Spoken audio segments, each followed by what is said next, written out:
Good morning, students. I am Mukundanjan. As you know, I am teaching history of class 9th. Second chapter, Socialism in Europe and the Russian Revolution. Main topic is industrial society and social change. In this, the points are: it was a time when new cities were coming up, new industries were being developed and railways were expanding. ये वो समय का बात है, उस समय की बात हो रही है जब नए नए सिटीज़ बन रहे थे, नए नए इंडस्ट्रीज लग रहे थे, रेलवे का विस्तार हो रहा था.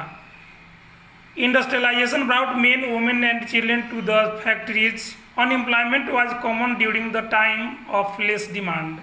Proper arrangement of living and sanitation was not available for the common people. जो इंडस्ट्रियलाइजेशन हो रहा था, औद्योगिकरण हो रहा था, उसके कारण men women and children factory की तरफ आ रहे थे, लोग शहरों की तरफ आ रहे थे. अनएम्प्लॉयमेंट कॉमन था, लोगों को रहने के लिए प्रॉपर जगह नहीं था, ना ही वहाँ पे साफ सफाई की व्यवस्था थी.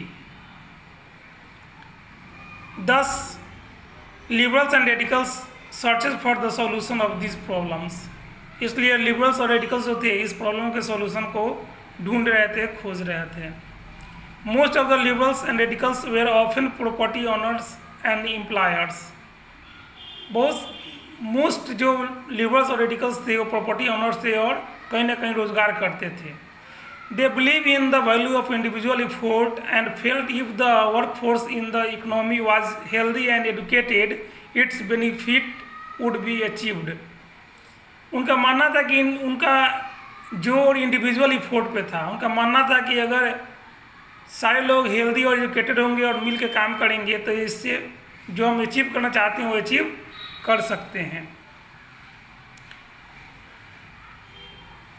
If the poor would labour and those with capital would operate without restaurant the society will progress. उनका मानना था कि अगर पुअर को, गरीबों को काम मिलेगा और बिना वो कोई बाधा के काम करेंगे तो इससे क्या होगा, सोसाइटी प्रोग्रेस करेगा.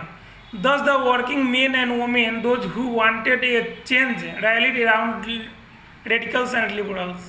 इसलिए जो वुमेन और मेन थे जो काम करना चाहते थे वो लोग चारों तरफ से हर जगह रेडिकल और लिबरल के साथ घूमने लगे, उनके साथ रैली करने लगे. Some nationalist liberals, radicals wanted revolution in the society to put the system of monarch to an end. जो कुछ नेशनलिस्ट थे, लिबरल्स थे, रेडिकल्स थे, वो चाहते थे एक रिवोल्यूशन सोसाइटी में हो जिससे जो मोनार्क है उसका अंत हो जाए. In France, Italy, Germany and Russia the nationalist overthrown the existing monarch. France में, इटली, जर्मनी, रशिया में जो नेशनलिस्ट थे उन्होंने मोनार्क को उखाड़ फेंका था. Nationalists talked to revolution that would create nations where all the citizens would have equal rights. Nationalists ऐसे रिवोल्यूशन का मांग कर रहे थे, डिमांड कर रहे थे, करना चाहते थे जहाँ पे सारे सिटीजन को इक्वल राइट्स हो. After 1815, an Italian nationalist, Giuseppe Mazzini, conspired to achieve this in Italy. Joseph Mazzini जो इटली का नेशनलिस्ट था उसने एक ऐसा ही काम इटली में किया जिससे वहाँ का मोनार्क ओवरथ्रोन हो जाए. The next topic is the coming of socialism in Europe. Europe में सोशलिज्म कैसे आया, इसके बारे में हम नेक्स्ट टॉपिक में पढ़ने जा रहे हैं. Main points: by the mid of 19th century the idea of socialism was well known in Europe.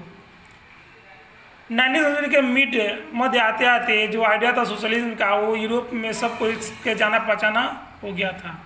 Socialists were against private property and saw it as the root of all evils in the society. जो socialist थे वो private property के against थे, उनका मानना था कि ये सारी बुराइयों का जड़ यही है.